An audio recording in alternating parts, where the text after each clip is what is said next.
Hi, I'm Chris Urquhart, publisher of Natural Awakenings, and I'm here today with Joanna Helms of Mama Jo's Sunshine Herbals. Joanna is in her 20th year of business and her 25th year practicing as a clinical herbalist registered with the American Herbalist Guild. Thank you so much for joining me today, Joanna.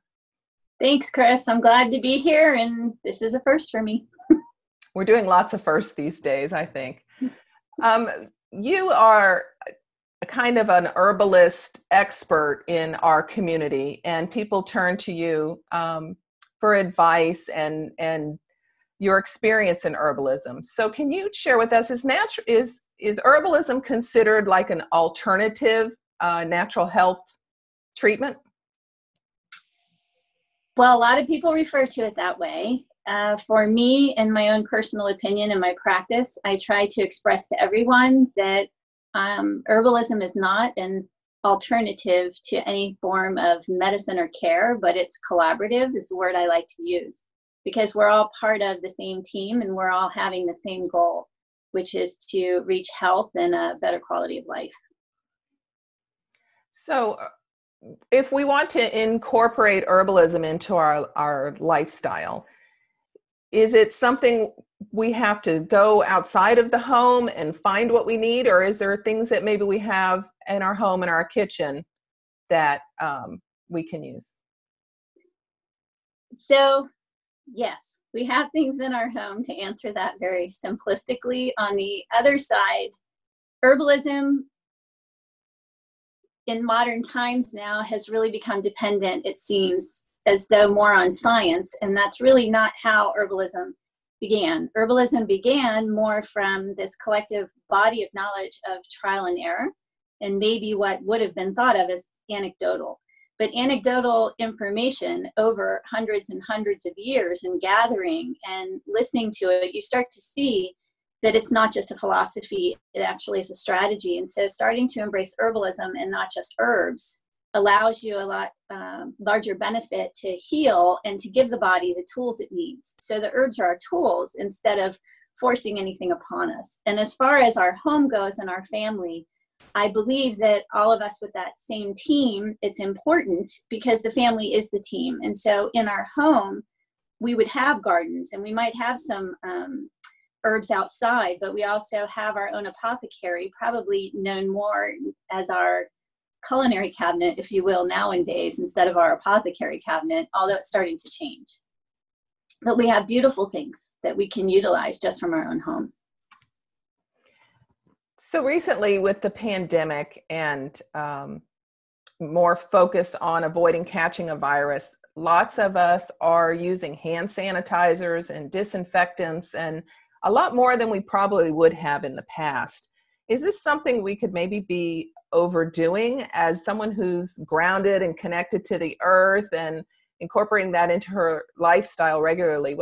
How do you kind of see us moving forward from this? Oh, yes. So I saw a lot of this in the store when the pandemic first came out. You would have people coming in and I'll say nervous, concerned, wanting to take care of themselves.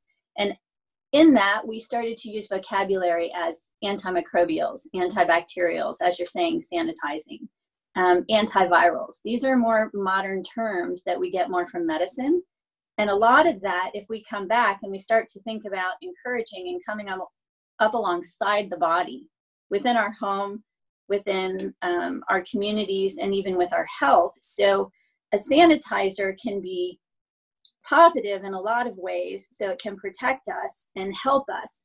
But we started to see shortages, even rubbing alcohol, regular alcohol from the liquor store, because everybody was starting to create their own and then put their essential oils into these formulas and to start to spray them all over their bodies and all over their house. And just even, I don't know, 2 times a day, 5 times a day. Some people carry them around, or they're buying gels that they're rubbing their hands. And that's our first defense mechanism.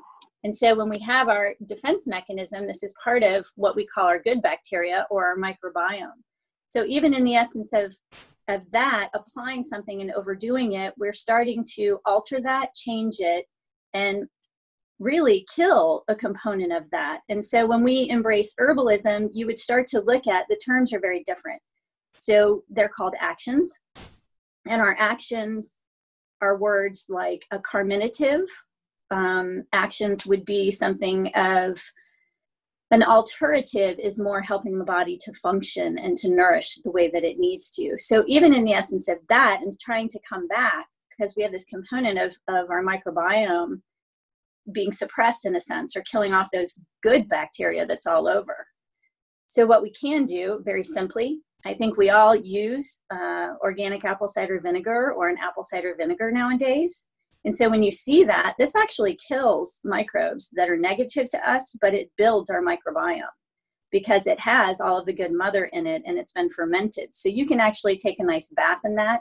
You could do a spray in a different way and call it your microbiome spray. You could decide to use, some water or distilled water, put some vinegar within that, and then start to spray that on your body after the shower and let it rebalance instead of having to take a bath.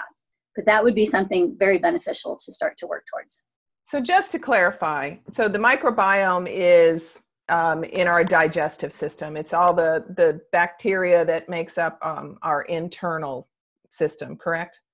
And then yes, you can correct me, but also where I'm going with that is you're talking about the things we're doing external, but I think what I hear you saying is it has an impact on us internally as well. Can you kind of make that connection for me?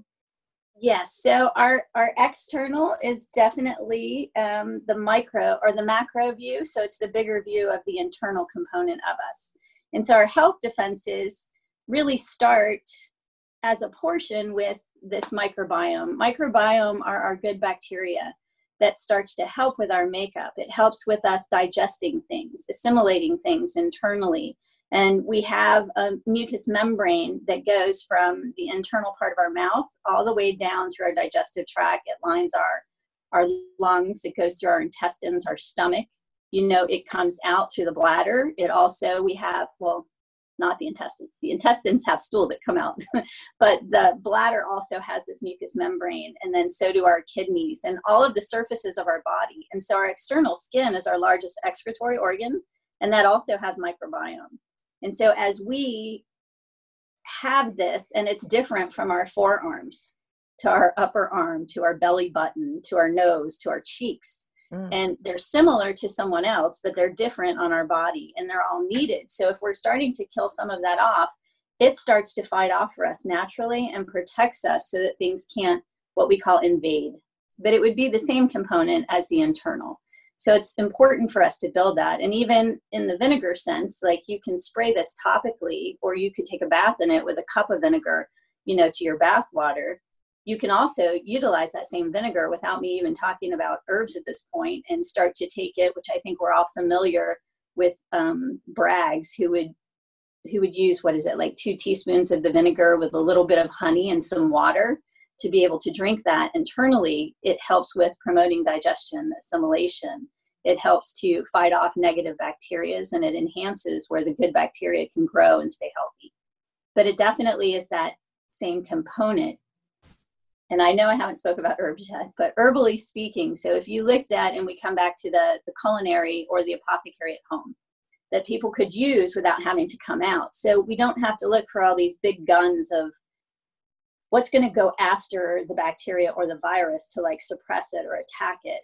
When you think of herbalism, it's more what can we utilize to come up against the mechanism, which is our body, to enhance this, to fight it off so we aren't ever invaded with it. And in the essence of that, you can look to the culinaries. So the culinaries are things that are known as carminatives. And so carminatives, herbally, that's an herbal action. But it gives us this very wide view of being able to enhance the body instead of just thinking of one component to help fight that virus. You take a carminative and it has things in it that are known as volatile oils, which we have known as a concentration in aromatherapy, but no one really talks about them just in the plant. So when you look at this plant, this carminative would be something, rosemary, if you wanted to. Cinnamon would be another one. Ginger. So very aromatic plants, right? But they're carminatives. And we start to put these in the foods and we start to eat them. And what you have is within the components of your plants, you're now have anti-inflammatories that are starting to heal the tissue. It's coming alongside it and it's nourishing it. It starts to work as a subduing or a sedative, but it also is stimulant. And it sounds very confusing, but the plant is so complex and beautiful that it can come in and stimulate circulation. And in that circulation, like rosemary, it can start to stimulate what's known as peristalsis muscles. So those peristaltic muscles, they move the colon, which helps us to remove what doesn't help us or is harming us. But it also can work as a digestive aid, and it's an anti-inflammatory. So it starts to relieve inflammation. And then those volatile oils, they come in and help you assimilate so that you're getting all the nutrients from the good food you're eating.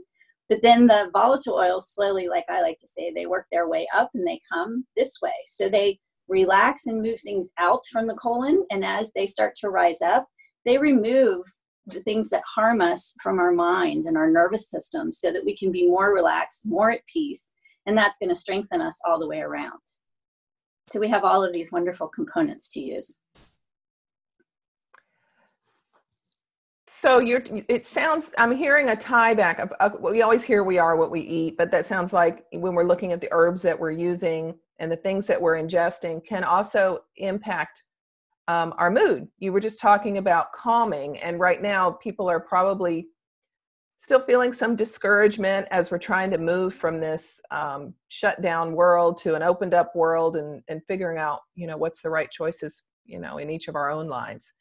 So can you give an example of how you could incorporate herbalism to help with that mood and this change that we're going through? Yes. So again, if we come back into herbalism, we start to look at things for the nervous system, and all of this is going to be intertwined. So as I was saying, we're all on the same team. You see that as professionals. So you have all of your different professionals and natural practitioners and medical professionals working to help enhance and support someone. You have the family unit that enhances and supports everybody at home. So herbalism is this micro view, if you will, of it. So your culinary component, and if you drink teas, is another way to start to incorporate this. To watch what you're putting on top of yourself is another. But you can have your individual plants that will have multiple actions and work. So you can have a beautiful small formulated tea, or you can have a beautiful recipe that has 3 or 4 culinary herbs in it that starts to enhance and takes care of all of these components. And then being able to sit with the family, being able to be together, that also starts to enhance our immune system and to be able to fight off things much better. So the way that I like to utilize a lot of mine are through foods for sure, being able to even make fermentations you could do. So foods like, what would we put for culinary herbs? Thyme. I don't think people use thyme enough. No pun intended. Right. But thyme is beautiful. It's an antimicrobial. It's an antibacterial. It actually enhances the lungs itself. It dries up mucus. It starts to stimulate digestion. And yes, in the essence of getting that internal aspect of us healthy, that is a lot of where our receptors for serotonin is within the gut itself. So as you start to see the gut gets healthier, then the mind gets healthier, and stress reduces, depression reduces, anxiety reduces. When there's a breakdown within the walls, so you have a mucous membrane, you have this surface, that mucous membrane houses all of your own digestive enzymes. It houses all of your good colonization of your good bacteria and your probiotics. So you also have things that if you said, okay, I have a carminative, I want to use this, or I have a nervine, hops. Everybody knows hops. Hops, they know more from beer. But hops, in a sense, without the beer and the fermentation, because you'll get a lot of grain in it, hops is one that actually can improve digestion assimilation. It completely relaxes the nervous system. It's high in cannabinoids, which is very popular in its own sense. And it also can enhance a nice sleep or a hypnotic sleep for some people. I'm not going to tell you it tastes the best, but it's beautiful. And it even is known to scientifically fight off antibiotic resistant bacteria. So to have some hops, soak your feet in it, take a bath in it, it still relaxes you. maybe soak it in some vinegar for about 6 weeks, and you can incorporate a little bit of that in some water with some honey. That would be like another sense or way to utilize this. So culinary blends, or if you make your own culinary blends, and you can start to put things in your foods on a regular basis. Another favorite of mine is herbal teas. So I have a lot of herbal teas that I've formulated here. And all of my teas and the products, if you ever visit the store, I didn't set out to make a product to meet an imbalance. My products came from practice. So they meet the patterns in people. And this is herbalism. When you start to match those patterns that are going on, and that's kind of what we're talking about now. So you're changing your herbs up in your formulas, or you start to change your teas seasonally. Now you're strengthening and you're starting to promote and enhance. So what would help? Back to mucous membranes. What would help mucous membranes? Because this is where your digestive enzymes and your own colonization happens, instead of us constantly having to put things in to help fight off and promote, right? So garlic. Garlic is, we could do a dissertation on garlic. I love garlic, and not just because I love to eat it, but it's just phenomenal, and it depends. So you chop it, you slice it, you roast it, you cook it, you do all these different things. It doesn't matter to me. I don't care what you think is the best form or not form. The fact is, you just need to be eating it, because what does it do? It's a prebiotic. So it allows all the good colonization to start to come in. Raw garlic goes exactly through the lungs. So you can express that through the lungs, but it dies off in 24 hours. Garlic has this component of coming into our body when you fresh eat it. It combines with chemicals within your body itself, and it creates new chemical constituents that actually fight off any bacteria in the lung system. It's amazing. So raw garlic will even fight with the circulatory system. Cooked garlic enhances as a tonic for the immune system. You can eat flaxseed, you can eat onions. Onions are other things that start to promote this probiotic component. If you're a chia seed person, you can have chia seeds. I just happen to be a flaxseed person. I love flax seeds more. That's just my preference, but both are wonderful and they work great, you know, if you have a preference for one or the other. So then you can start to add in your other culinary plants, you know, so we have our other culinary plants that are starting to enhance absorption. So you were saying we are what we eat, right? We are what we eat. We are also what we assimilate or what we don't assimilate. And then we also can become what we don't eliminate, which could cause more problems and negative patterns than what we are eliminating, so that our body functions the best it can. So it's always important to look at all those components all the way across. And like hops is another one. Maybe we don't like it because it's terribly bitter, but at the same time, those bitters go down and they help us eliminate.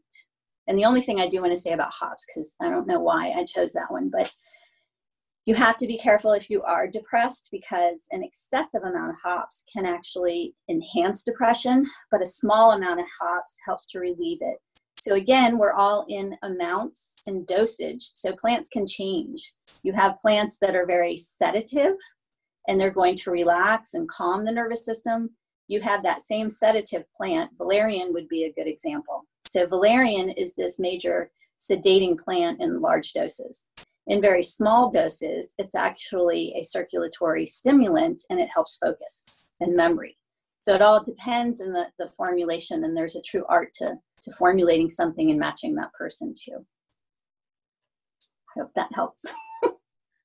So we've known each other a long time. We maybe 20 years, right? And I think this is probably, I'm sure it's our first virtual conversation. You know, I've stood in your store many times and had these kinds of conversations with you or talked on the phone. So what I'm noticing is we can't hug each other, you know, always I have a nice hug and say goodbye and, you know, see you next time. Do you see us getting back to that? I mean, how's this all impacting us touching each other and just giving each other a hug? Oh yes, I'm a hugger. So you already know this. And in saying that, that's my biggest thing, was saying we're facing back into regular community and regular life for all of ourselves. I think that it's more of a phasing back into hugging and touching, because again, that microbiome, to get healthy, we need to touch each other and share it. That's why when a baby is born, it needs to lay right on its mother's skin, because it's supposed to enhance the microbiome and start to get what's gathered from our own experience. So for me, it's taking care of yourselves at home, because how do we make a change and how do we make things better? let's just use logic. Let's not worry about the scientific study that tells us. We can find all those to enhance anything we want to, and statistics to go right behind the simplicity of life. Like, get the family together, start sharing your own microbiome. Make sure you're not around people. And the smartest thing, that I've always said here, and it's what we practice anyway, if you're around somebody sick, your incubation period is 7 days. So what do? You keep an eye on yourself. You start to enhance things from your culinary repertoire, I guess, or apothecary, if we want to call it, and you take care of yourself. You start doing some baths that can start to enhance your natural temperature to go up, so that your white blood cells start to kill things off. And then after 7 days, if you're not sick, then go back out and hug and love on people. If you do get sick, stay home and then pull out all the herbs that people came to see me. It was more of this acute phase of, I need this and I need that and I need this. And yes, we do, but we don't have to take those all the time. Like, we can just enhance through herbal teas and change them each season and love on nervous system herbs, carminative herbs. Like, I have a good happy belly tea. There's something that's called heart wisdom. There's one that's a nutritive high C tea, and I'll rotate them. There's a winter respiratory tea. And I'm not saying you have to come get my teas. If you have your favorite tea, enjoy your tea, make a combination. But at the same time, like, this system, I didn't realize I set one up, but there's one there, and I've been doing it for probably 30 years with those things out there and just rotating. And then that gets us back to hugging and loving and being able to do that. So I'm on board for that. Let's get back phasing into hugging. Yeah, me too. Me too. I can't wait till we're there again. Thanks so much for sharing your wisdom with me today. I really appreciate it. Thanks, Chris. Love talking to you always. Yeah. So any of you who might want to connect with Joanna, she has a wonderful shop in Indian Harbor Beach, and she also provides private consultations. She's located at 1300 Pine Tree Drive. You want to give her a call, 321-779-4647. And you can also find her on Facebook, Mama Jo Sunshine Herbals. So thanks so much. And everyone, be well, stay connected. Bye.